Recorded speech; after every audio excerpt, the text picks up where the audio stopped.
16th April, 1:26 p.m. Windbank's Pawnbrokery. Here we are again at the scene of the crime. Now to thrust these representation papers in Gregson's face and see what he makes of them. Hello again, Inspector. Do you have a minute, please? What was it now? You should go home and get some rest. Here you are, Grexy. Here are the representation papers. Your ladyship! Wow! I don't believe it. How the devil did you get that stubborn little ragabash to sign that? I salute you. That is good work, that is. I can see you've been very busy here as well. How about some tea? It's a special blend designed to relieve fatigue.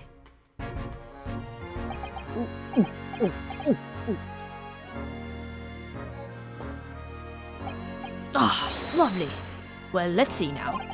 Yes, yes, I can hardly feel tired at all. I'm fit as a fiddle, your ladyship. Would it be alright if we investigate the scene of the crime then? Do as you please. You know where it happened? Through that door behind the counter. Yes, the storeroom. That's where I discovered Mr. Windbank and Gina. Right, well, I'll be getting back to business then. We'll be investigating in this room as well, Inspector. If I'm perfectly honest, we need to wrap this up before long. Can't afford to spend too much time on it. There are so many articles to go through, it's taking forever, even with the lads working around the clock. Which is a problem, because there's another case the Yard needs to investigate urgently. That must be what the Lord Strongheart meant by far more serious matters before. So what I'm saying is, don't get under my feet, sunshine. Alright. Come then, let's not waste any time. Alright. Well, let's get cracking. Maybe let's check if there's anything of interest over here. Very sure this contraption was here yesterday as well. Here we are, though I'm not confident I can get it closed again. Oh yes, that's a folding stereoscope. Really? This is a stereoscope? Mr. Strom showed us a picture yesterday that you were supposed to be able to see it in 3 dimensions. And for that, he used the big contraption over there. Ah, well, that's for use in public houses and places like that. It contains a carousel with all sorts of pictures inside. Well, this little thing is a much simpler design for use at home. There are special shops selling prints you can use in them. I have a little collection myself. I wonder if I can make money out of these in Japan. It would be keeping my toilet sparkling clean anyway.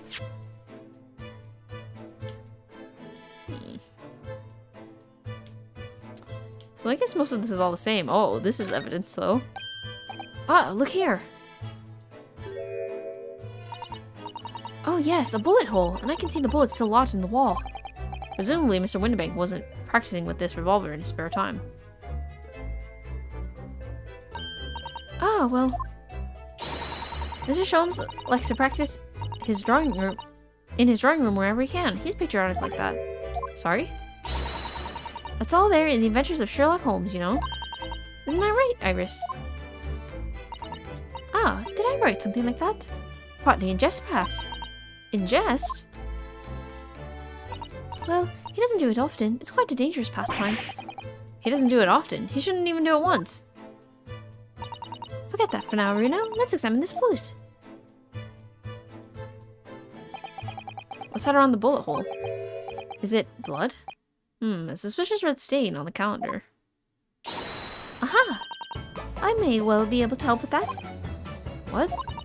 Isn't that like the sight of blood to get the blood pumping, is that, Runo? Ugh, I have a feeling I'm not as bloody-minded as you, Iris. I'm afraid that the sight of blood makes my blood run cold. There you have it, you see? When it comes to blood, we're all different types. Yes, what a scientific observation. So you need this. Oh no, what is that scary looking thing? Hurley and I have actually come up with a name for it yet. But as soon as you see it in action, you'll understand what it does. Watch!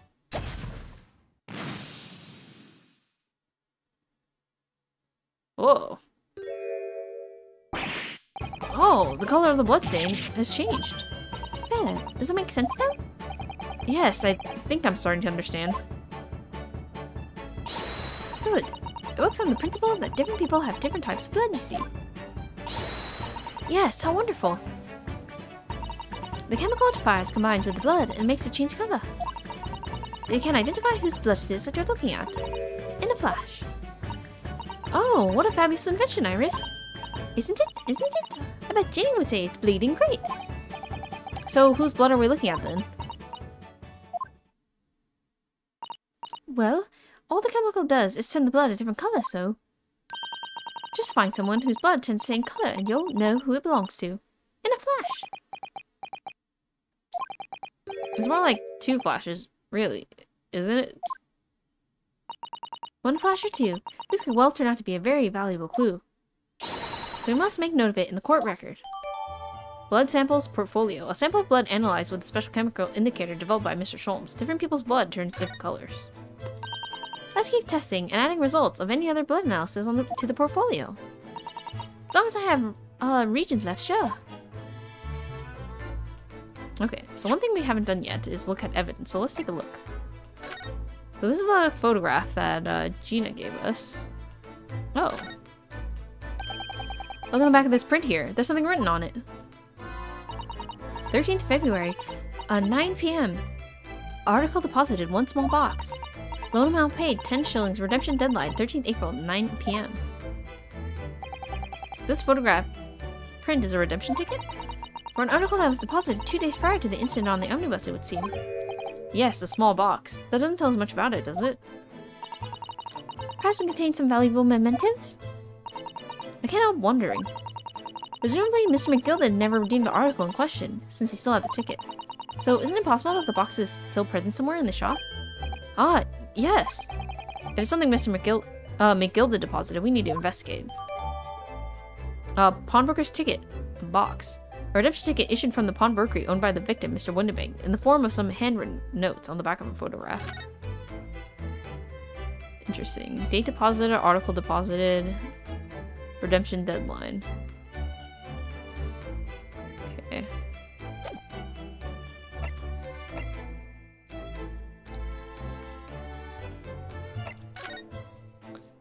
Representation right. I, the undersigned, agree to the legal representation by the author named here under in regard to the following incident.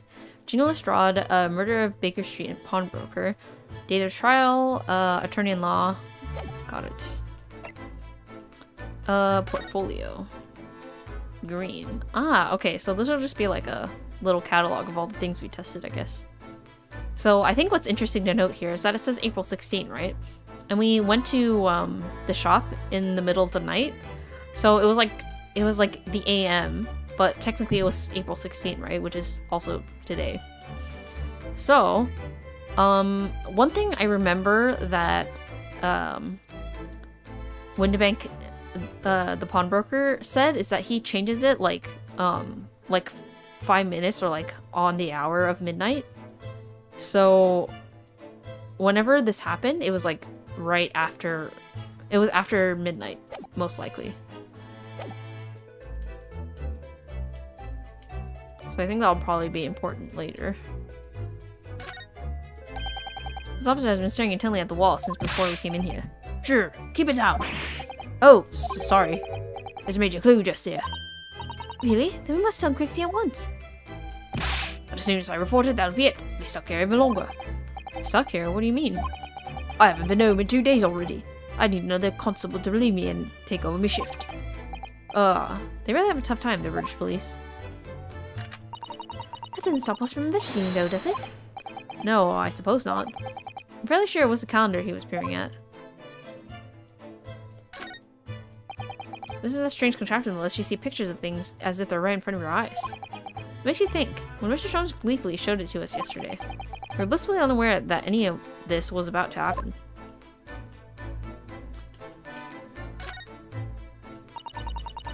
Sorry, I'm gonna move my mic closer to my face a little bit, so I'm not leaning over too much. I can sit more comfortably. There we go. These shelves were where the pawnbroker puts his articles that have been forfeited on display for customers to buy. Yes, it's really strange miscellany, isn't it? I mean, who would buy this horse statue, for example? Well, sometimes you can find real treasures among all the junk, you know. Are you alright, Bruno?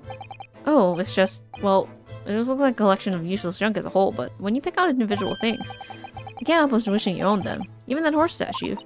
That's exactly how the pawnbroker works. They're very clever. It's true. We can talk to this guy, maybe? The police are scaring everyone into this place by the looks of it. Instructions from the Odd are to examine every article in the shop and every ledger and book of accounts. Every article, but that's a ridiculous amount of work, surely. We've been all at it ever since the shop was a crime scene in the early hours. We're simply through it in all shifts at least, but still. We've been working through the night, that's for sure. And even then, we've barely scratched the surface. And crime in the pawnbrokers. Must be every policeman's worst nightmare. It's every cop's worst nightmare, you know, a crime in the pawnbrokers.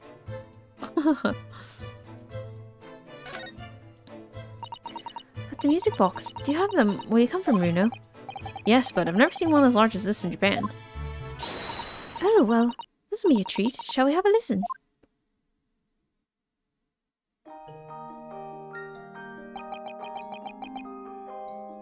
Bing, bong, bong, bing, bong, bong. What do you think? Isn't it pretty sound?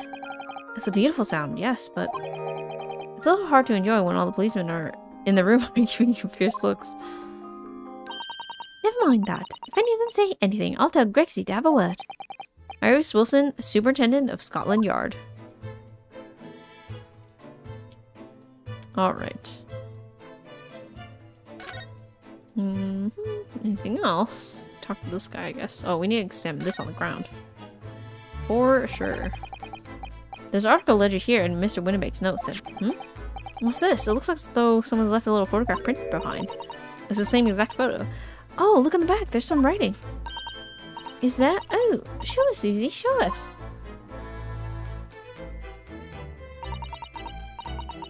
February, 10:30 p.m. Article deposited 1 gentleman's overcoat.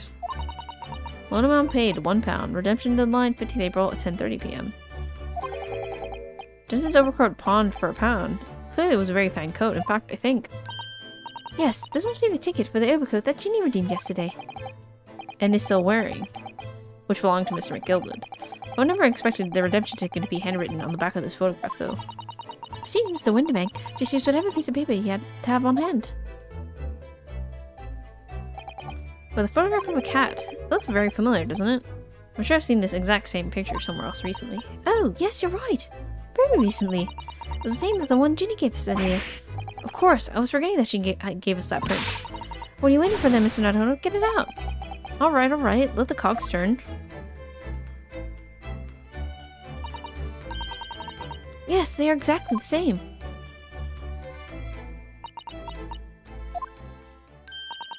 Hehe, I've got it. These 2 photographs hide an amazing secret. A secret? What does she mean? You must tell us, Iris, at once. Hehe, do you really want to know? Yes, we need to tell us all you know about this pair of photographs.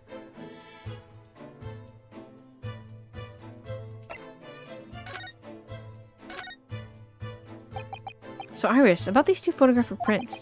The one we found here on Mr. Winterbake's counter and the one Gina gave us before. What is this amazing secret you mentioned that's hidden between these 2 identical prints? Actually, that's not quite right. Sorry? If you look carefully, the 2 prints aren't the same. Not exactly. They're not? Have another look at them now.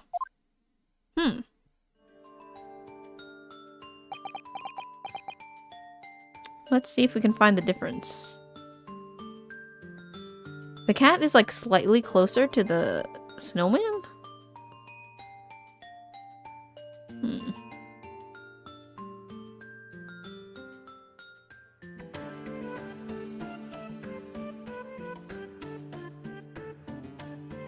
So it almost looks like the same photo, but just like a slightly different angle. Can you see that they're just slightly different from each other? I think so. I think so. It's very subtle though. Or like, when you take 2 photos, like almost at the same time, you know? But one after the other, so they're like almost exactly the same, but they're not. But what's the reason for the subtle difference between the 2 prints? Ah, well, that's because they're set, you see. No, I don't. This pair of photographs is meant to be used in a stereoscope. Everyone in London is raving about them at the moment. Oh, okay, that makes so much sense. Ah, stereoscope. Why do I feel as though I've heard that word before recently? Oh, yes. That's what Mr. Sholmes showed us yesterday. You see? There it is, just over there.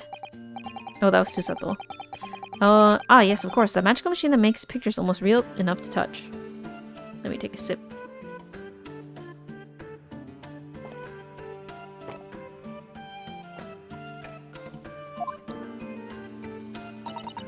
Hehehe.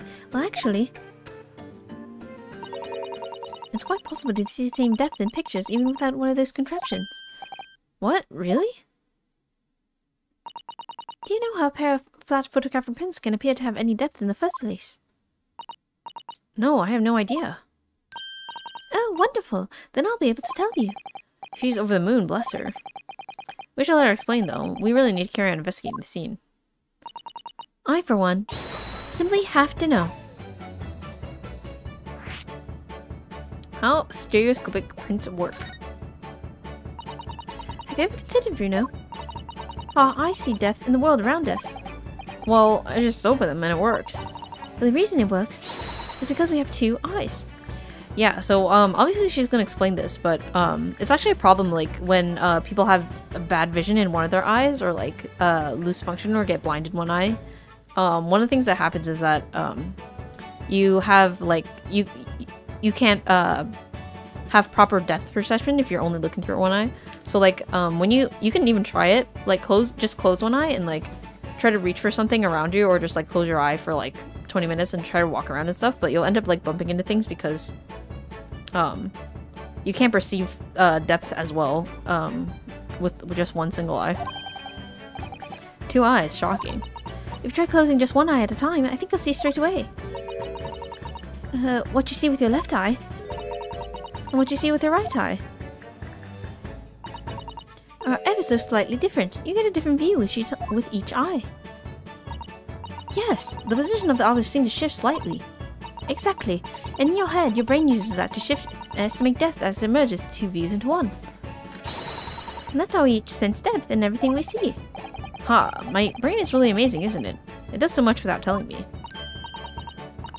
Ah, I think I see. So the pair of photographs consists of a left eye view and a right eye view. Isn't that right? Oh, well done, Susie. You're so quick. So if you can persuade your brain to merge the two pictures together in your head, you'll be able to see the depth in these prints. Yes, Reno, you're beginning to understand. And the stereoscope's function is to act as your brain and allow you to do just that. Yes, but as long as you have two images, two eyes, and one brain, you can actually do it yourself without needing a stereoscope at all. You can? Really?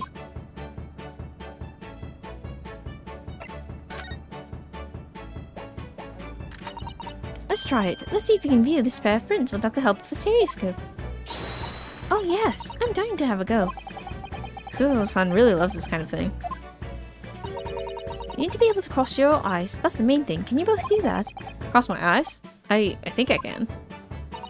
Watch me and see if you can copy.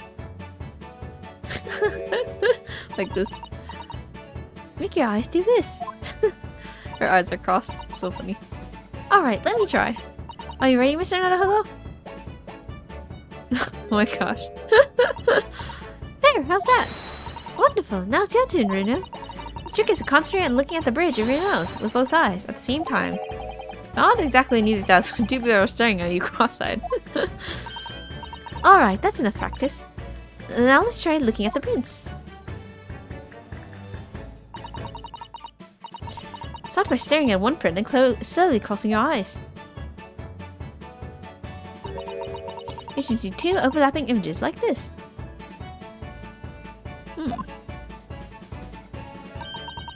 You try now, Bruno. I'm just going to have to give it a try, I suppose.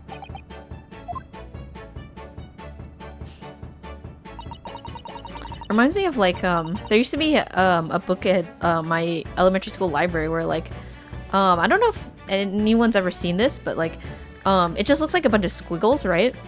On a page, but then there's like some little bumps in the squiggles, but you were supposed to like look at it a certain way and like cross your eyes. So I guess kind of like what Iris is talking about, but when you looked at it, it would sometimes you would have an image pop up 3D that you couldn't really see before if you're just looking at it plain. But sometimes it was kind of hard to do, but I remember looking at that book a bunch at school because it was pretty cool. Did the print split into two images for you? Now the next step. is to put the pair of prints side by side like this, and then trying to cross your eyes again. The prints should slowly merge together until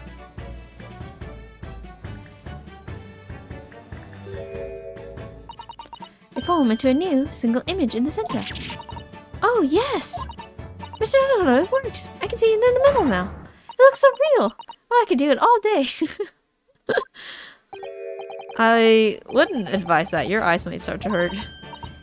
Your turn, Bruno. Okay, let's try it. I'm gonna actually try to do it, okay? Even with my eyes, I'm crossing my eyes. Okay, hold on.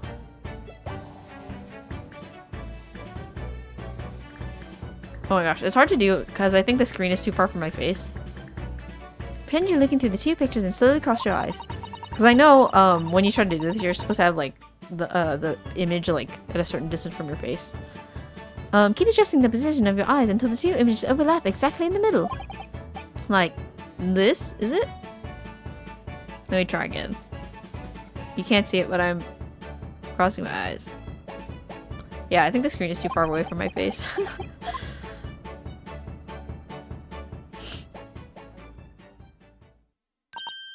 There, you managed it. So now you know how stereoscopic images work. Well, I don't know who discovered it, but it really is quite extraordinary. That's true. I wonder who discovered that. That'd be an interesting thing to find out. So what do you think of these stereoscopic prints then, Bruno? They're certainly amazing, but it isn't easy to get the knack of viewing them properly. No, some people find it easier than others. That's why contraptions like this exist, for people who find it tricky. Oh, I recognize that. We saw one over there yesterday, didn't we? If I remember correctly, you press this little knob here. And set the pair of photographs in the stand at the back end. It's still amazing, even though I know roughly how it works now. Well, London seems to agree with you. Stereoscopes are very popular at the moment. You can find one of these folding contraptions in lots of households in the capital currently. But if these little machines are so affordable, surely there's no need to go around staring cross-eyed at pictures like you hate them. But it's much more satisfying to be able to see the effect with your own eyes. Well, I think so in any case. Stereoscopic pictures. I never even heard of them until yesterday. We certainly learned a lot about them, but I wonder if it's knowledge like that I'll actually ever need.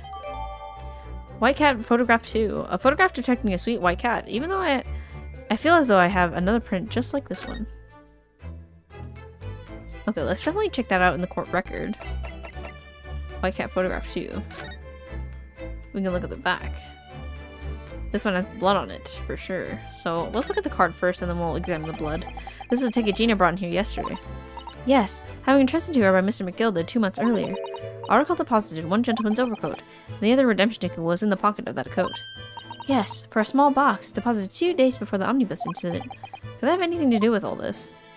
Oh, okay, so so this is the ticket for the jacket that Gina had, and then the other ticket for the box was in the jacket. So he wanted to hide that ticket in particular, I'm guessing. Mr. Nadahodo, I don't know if you noticed, but there's something rather troubling here. I have noticed. The red smear, you mean? Yes, it looks like blood, doesn't it? I wonder if Susato-san had picked up on that. Well, in that case, yes, we need Iris. We should show her this to her before we forget. Pawnbroker's ticket coat. Sorry, excuse me, I have a burp. Stuck in my throat. A redemption ticket issued from the pawnbroker owned by the victim, Mr. Windibank. There's what looks like a bloody finger mark on it. Okie doke. Alright, so we want to present that to Iris. So we can have the blood examined. Oh, that looks like blood. I would say it's from a gloved finger. Almost certainly a glove made of leather. Well then, Bruno, you can leave the rest to me.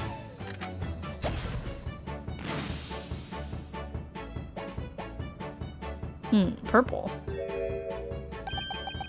Look at that. Yes, that's a color we haven't seen before, isn't it?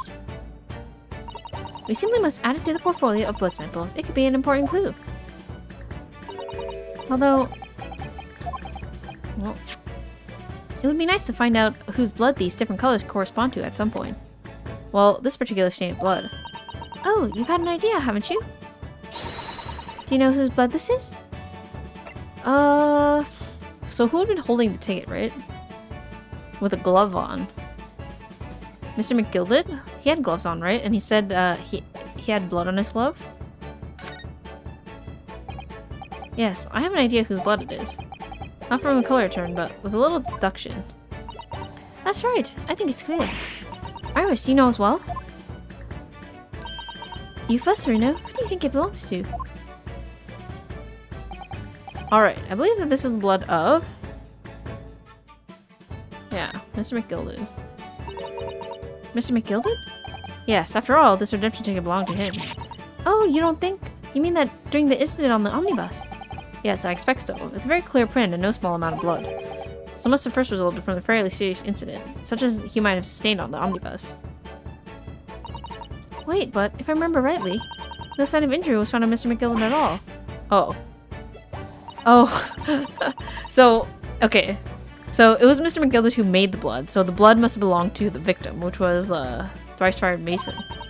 So we can rule out anyone who hadn't been bleeding straight away. Yes, I suppose we can. I'll have to think this through some more. Who was bleeding at the time? My bad. Thrice-fired Mason? You don't sound very sure of yourself, the way you trailed off there. Well, it was 2 months ago now, in that case.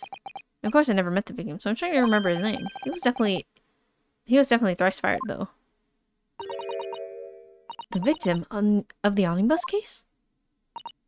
Yes, his name was indeed Mr. Thrice-fired Mason. But that would mean that this bloodstain was left on the ticket 2 months ago. Yes, I think it was. Gina brought this ticket here to Windibanks yesterday. I'm suggesting the bloodstain was already on it at the time. So it's a smear of blood from the time that Mr. Mason was killed 2 months ago. Something else is coming back to me now. Mr. McGilded was also wearing leather gloves that night. Now I ask you, so what good artist so wouldn't rush to help a bleeding fella from his stomach? I wasn't about to start worrying about me gloves now, was I? I'd reached out to give the man a hand. It certainly does look like a leather-gloved thumbprint to this mark. We know that Mr. McGilded had no injuries at the time anywhere on his body, from which we can conclude that any blood on the glove belonged to the victim, Mr. Mason. Mr. Nettlehorn, you sound just like Mr. Sholmes. Minus the quirky slip-ups, I hope. Yes, I think you're right, Bruno. Very well. Let's make a note of this. The blood on it has been identified as Mr. Mason's. Nice. And our blood samples portfolio has been updated.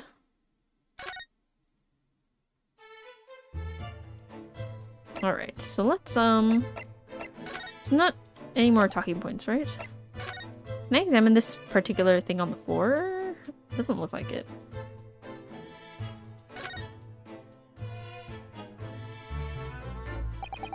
The ledger that's open on the counter there, it really is enormous, isn't it?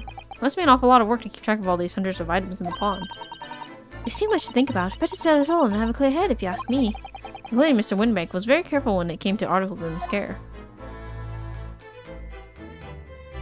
It must be a pain to keep track of all those things. I guess it is his job, so... Okay, so we can go to the back room now, I guess? Nothing else to examine here? Behind that door. There's a storeroom, isn't it? That's what Grexy said.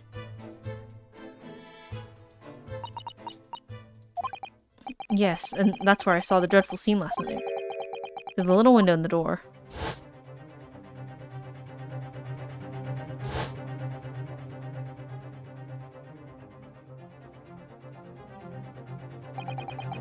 Mr. Windbank, face down on the floor, with Gina beside him.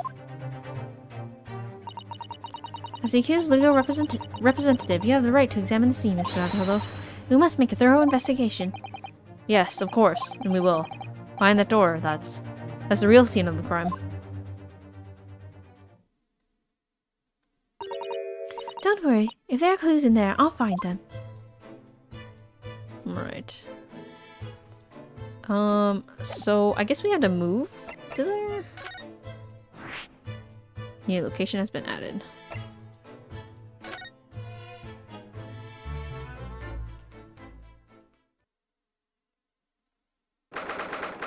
16th April, Windybank storeroom. Look at all this stuff. Poor Iris. She's clammed up completely. Iris is bound to find this difficult. After all, Mr. Windybank's life was taken in this very room only last night.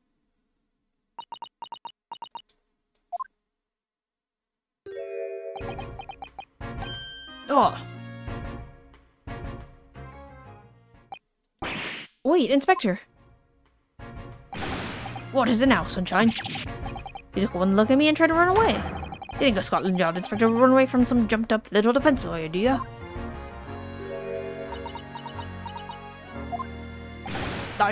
Well... I've never seen her ladyship looking like that before, is the thing. I didn't know what to say to her. So you weren't running away from me, you were running away from a 10-year-old. I'm afraid this is all a little much for young Iris. Some gentle reassurance might go a long way, perhaps, Inspector.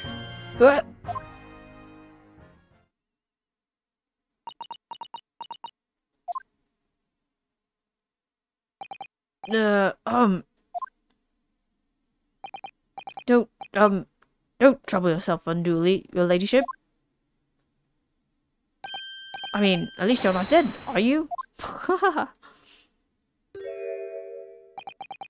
I don't think that went very well. Why? Look, I'm in the middle of an investigation here, Sunshine, and I told you not to get under my feet. We have investigating to do ourselves. Yes. I'd like to hear more of what the socially inept inspector has to say. Oh, Hurley. Inquire into how Mr. Sholmes' operation is going. Okay. The storeroom where the pawned items are kept until they're redeemed or forfeited is also where Mr. Windybank's body was discovered. The police are investigating around the clock. Alright, so let's take a look around first. Let's obviously... I want to check this. The police have marked the position of the body with a chalk line.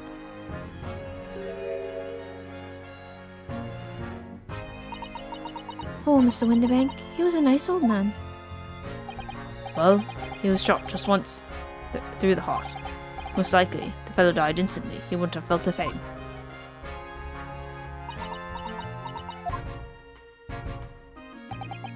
This must be his blood then. Oh. I don't like to ask at such a wretched time, Iris, but I wonder if perhaps... Don't worry, Susie. I'm ready for action. Alright, let's see what color it becomes. Blue. So, now we know the color the chemical turns when it reacts with Mr. Windybank's blood. It doesn't match our analysis of the listing we found at the main shop. No, but let's add the sample to the others we've already collected anyway. Nice.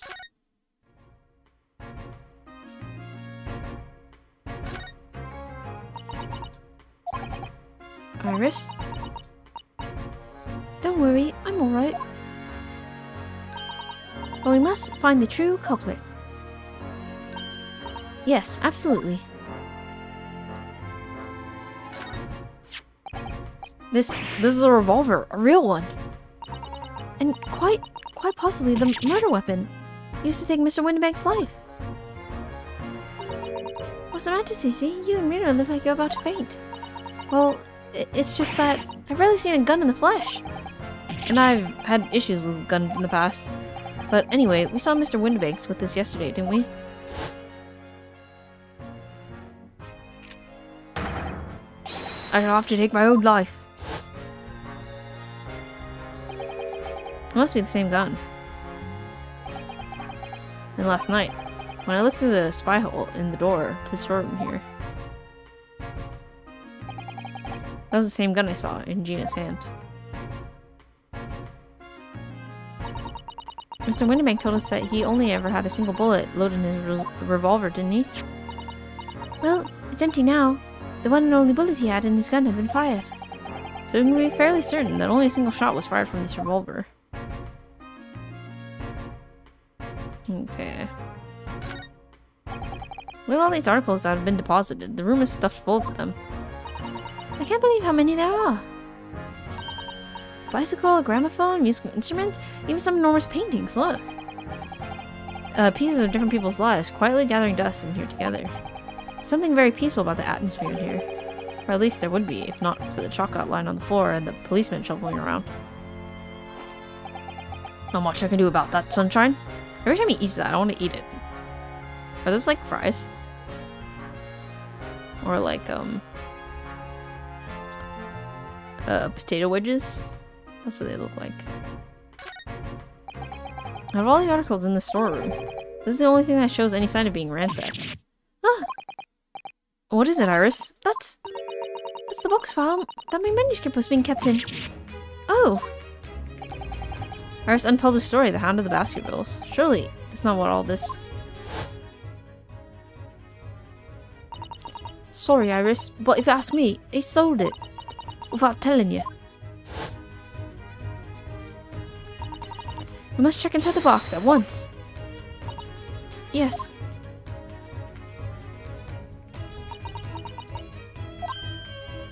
Oh. It was there. Iris' story was there. Really? It was? Well, that's good news, isn't it, Iris? Yes. I mean, of course, I believe earlier when he said he deposited it here, but still, it's a relief to actually see it. Really? Because it's not a very well hidden frown. Iris' manuscript. Iris' story manuscript, a long unpublished story that Mr. Sholmes deposited at the pawnbrokery of the victim, Mr. Windibank. It's entitled Hound of the Baskervilles. Let's take a look at that, shall we? Iris Wilson.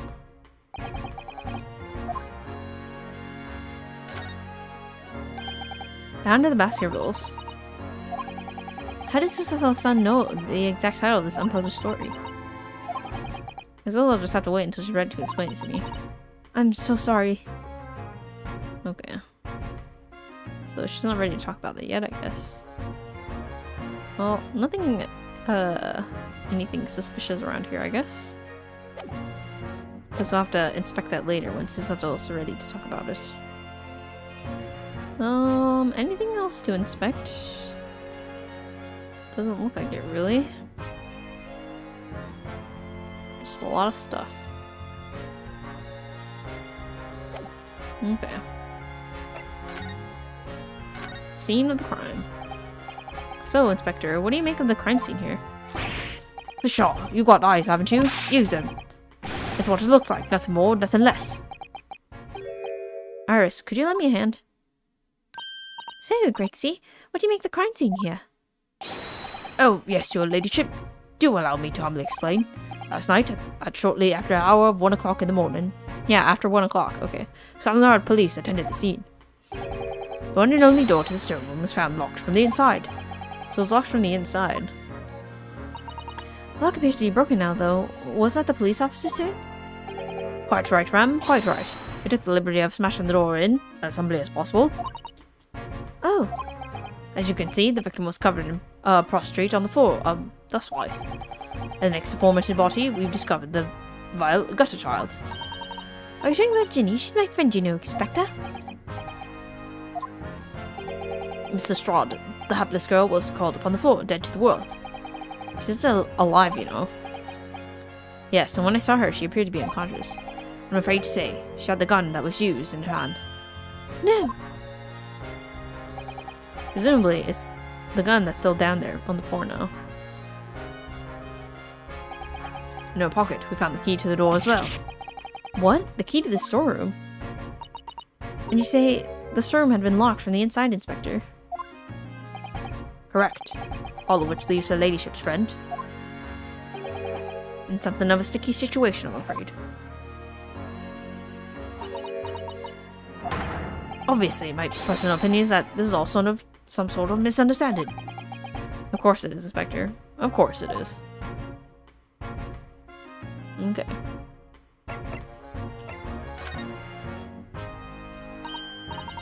Rexy, do you know anything about Hurley? Is the operation finished?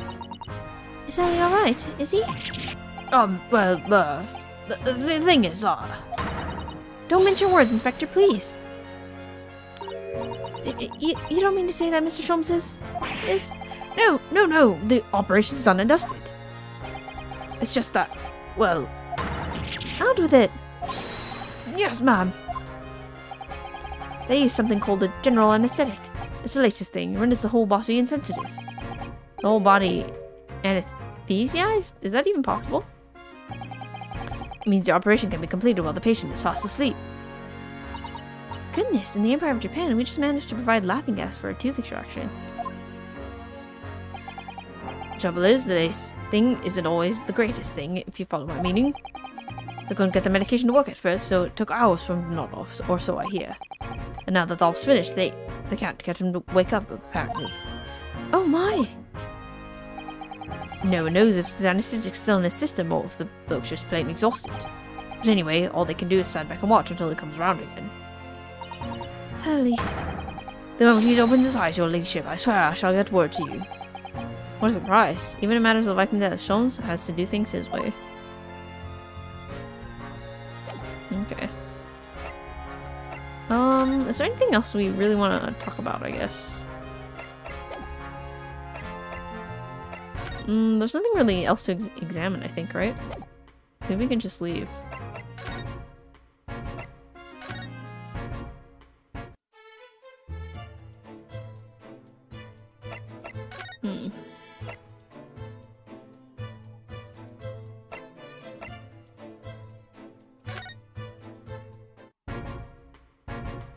Maybe we can present something here? I'm not sure what else. Blood samples.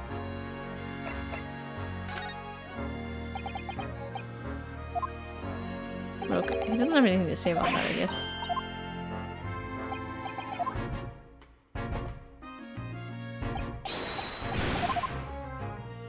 Maybe we missed something investigating. No? Nothing really. All the stuff.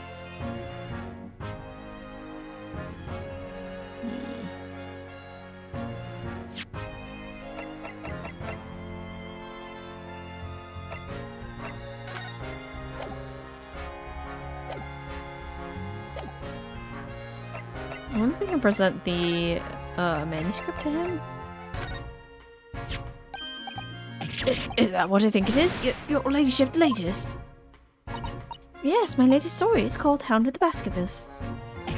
A most fascinating title, your ladyship. Fascinated, and I don't suppose there would be any mention of my humble self in the tale this time. Good question. I can't really remember. I see. Well, why would you, your ladyship? I'll just await its publication with eager anticipation. You needn't worry, Inspector. I'm sure if you do appear, you won't be doing anything particularly remarkable. You looking to be arrested, Sunshine? I didn't mean it like that, and even if I did, you wouldn't have bitten her ladyship's head off, would you? Okay. Nothing helpful there, I guess.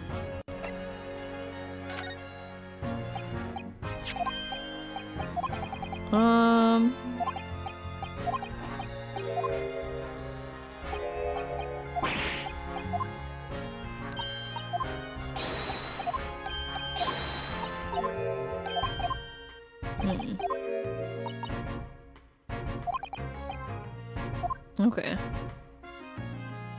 Oh, so that actually got a different talking point. So talking about the second redemption ticket. The ticket was in one of the pockets of Mr. McGilda's overcoat. You don't mean to tell me? Yes, there was more than just the music box disc, it seems. Should have insisted on the lads taken back to the yard and examined it properly. Well, according to the details on this ticket, Mr. McGilda deposited another call article here with Mr. Windibank. Yes, I can see it written here. A small box, was it? Do you have an idea where it is, Grixie? Any idea at all? It's another article belonging to Mr. McGilda. It could be an important clue. Well, yes, I suppose it could be. Please, stop looking at me with those big turquoise eyes, all full of hope and anticipation. It's too much pressure. I'll lose my marbles, I will. I'll go I'll go barking.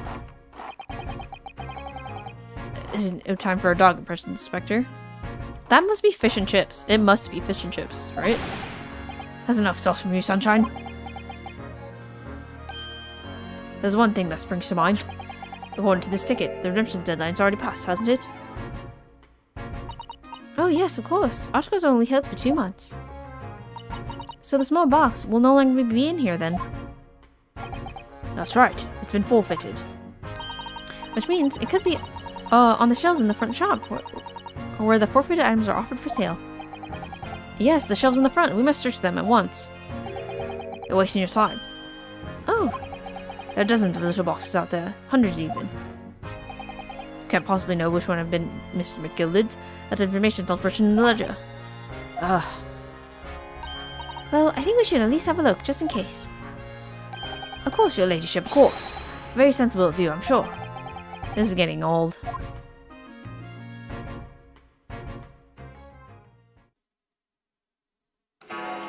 Oh.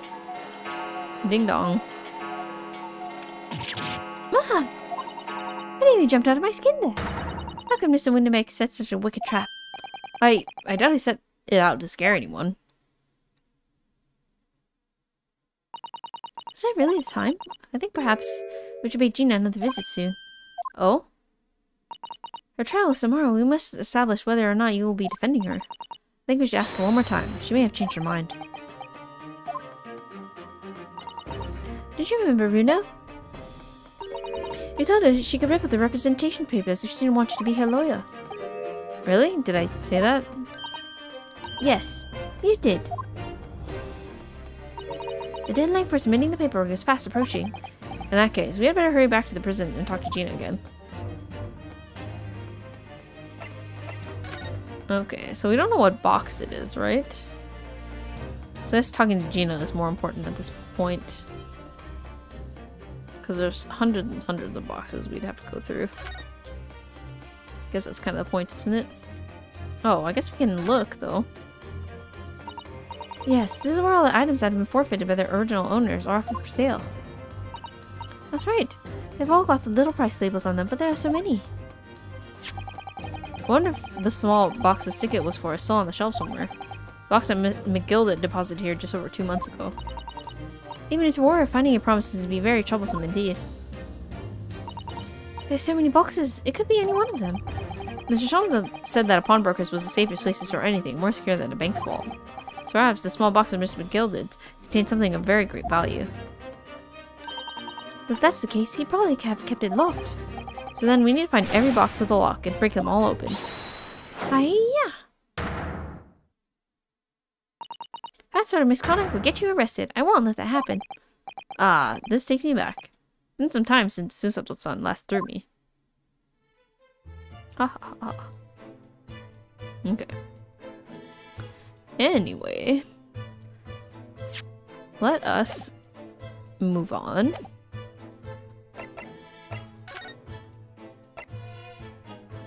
So we're going back to talk to Gina.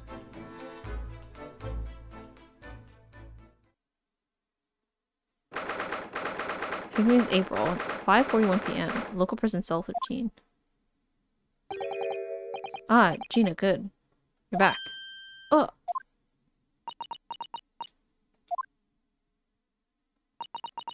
The police must have finished questioning her then. Oh, how was it, Ginny? Was it awful? Eh? Oh, didn't bother me. Thank you for the papers you signed before. It meant we were able to investigate at Windibanks. Oh, right.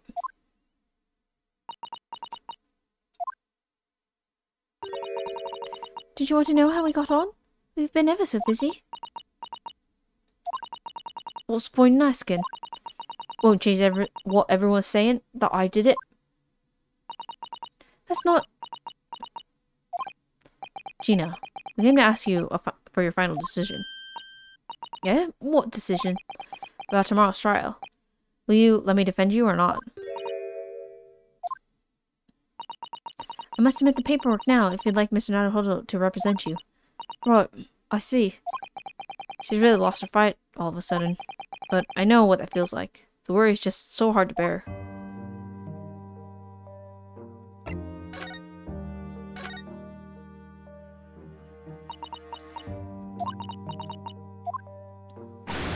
Oh, alright then. Blimey, give her a ref with her eyes, Iris. So, come on then, fill us in. Who done it? Unfortunately, we don't know that yet. You don't say. We don't know yet, Gina. But Mr. Naruto and all of us know that you are innocent of this crime.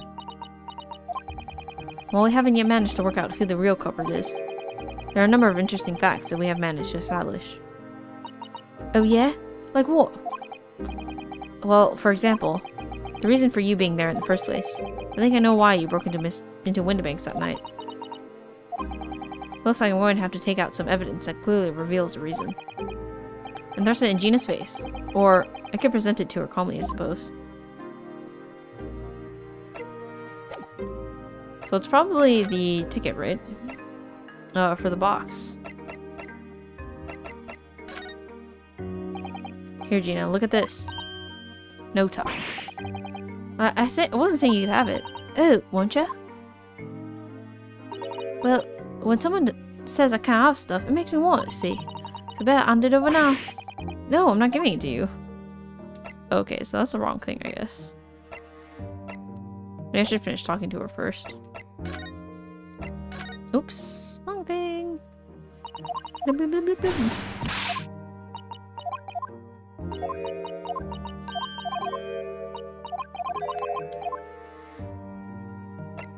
Okay, there we go. We already have the representation papers and the other documents we need.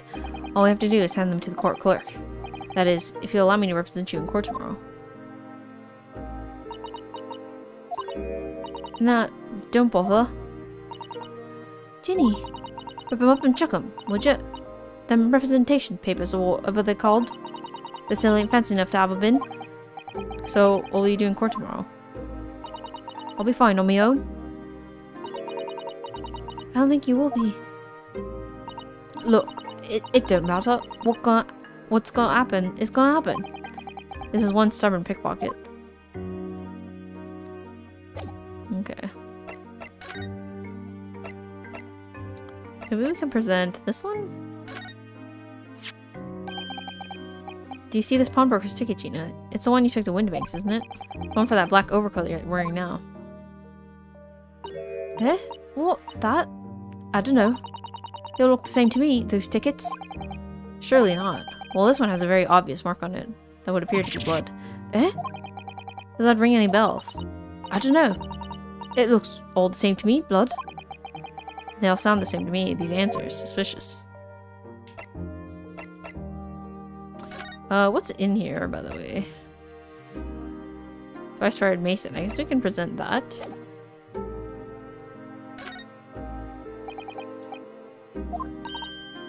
Okay, so she's not interested in that, I guess.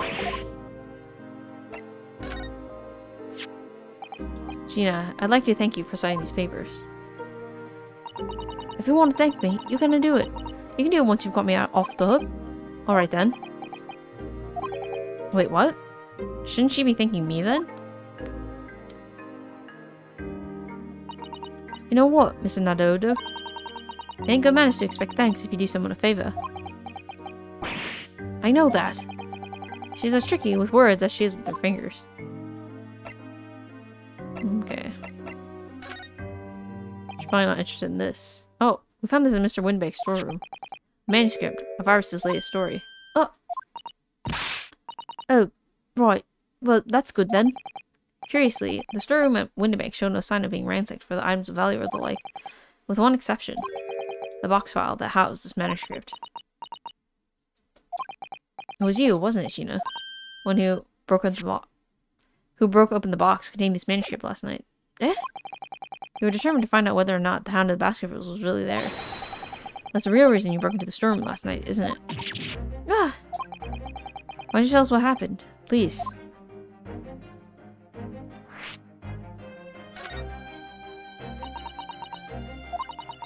Alright, yeah. This Baskerville story is the latest Shrom's adventure, right? But it ain't been printed yet. So I figured it got to be worth a fair few prices of silver, right? Oh yes, at least £5,000. What? So, you intended to sell Iris' manuscript, did you? No. Ginny, how could you? What? Wait, no, hang on. Of course I wasn't going to sell it. All I wanted to do was find out if the mental script, or whatever you call it, was really there or not. That's the only reason I was in the first place. For Iris' sake. Isn't that right? Ah. We knew why you'd done it from the start, Gina. Of course we did. But I knew you weren't doing anything mean like that, Ginny. I just knew it. Well, When I saw the manuscript in the store, it reminded me of what you'd said the night before. Grown-ups do a lot worse than that, believe me. Barefaced liars, a lot of them. You ain't realised it yet.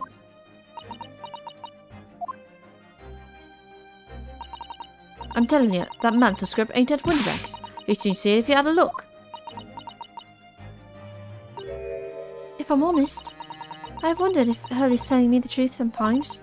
I mean that I sometimes wonder if he had hidden my manuscript somewhere. Manuscript somewhere. Somewhere I don't know. Even though it's wrong for me to doubt him.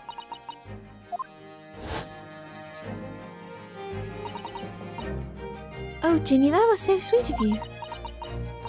Alright, alright. I'll tell you why I did it. Just stop looking at me like that, Iris.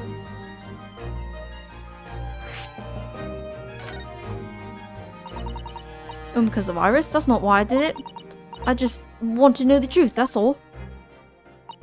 You want to know if Mr. Sholmes was being honest? If he really deposited the manuscript in Winterbanks? It's like I told you the night before. I never had it, Father.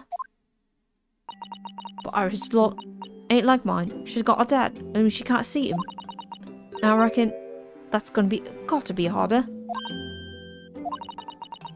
That's why she writes her stories. They're about her dad, really. This is what it sounded like to me, anyway. Last night, when I was listening to what you were saying. Stories about Daddy? You mean they're not The Adventure of the Great Detective, as much as The Adventure of the Great Detective and his trusty partner? Well, that's how I see it, yeah? You're so thoughtful and so kind, Ginny. Yes, we never thought any differently, did we? Look, give it a rest, will ya? I hate all this chummy nonsense, do you hear? I hate it. I don't trust no one, right? That's how I work. Because if you don't trust no one can let you down. So leave me alone. Go on, Scarpa.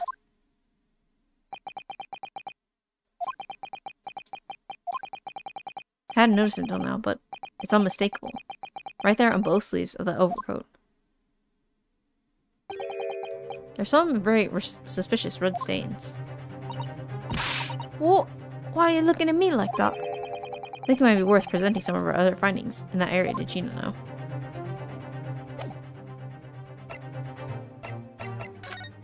Okay, so probably this, right?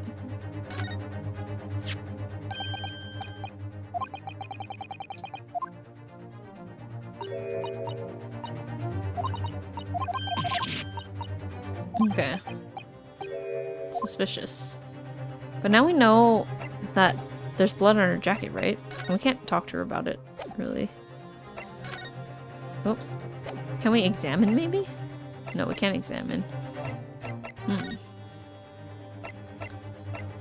Let's try presenting this paper with the box. Nope. Okay, maybe we can try presenting our samples portfolio. Those stains on the sleeves of your new coat, Gina. They're blood, aren't they? Not that I know whose blood yet. What? Blood, Mr. Nadahogo? You don't appear to have any obvious wounds yourself, though.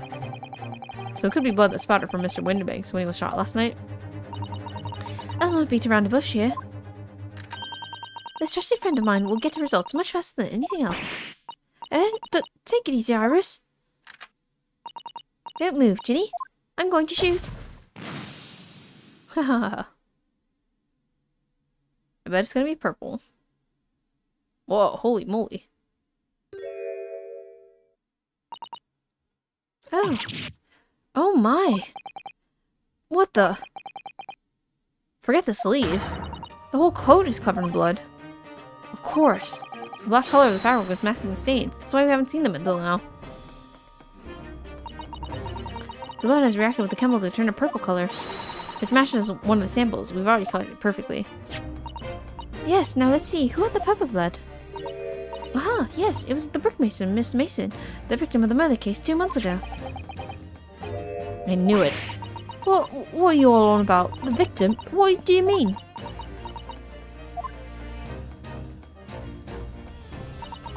It's a rather uncomfortable situation, Mr. Notoro, but I think this makes things quite clear. It means the omnibus case is finally solved. The truth about who really murdered the brickmaker, Mr. Mason, is revealed. Oh, will someone explain what's going on? Stop telling half a story.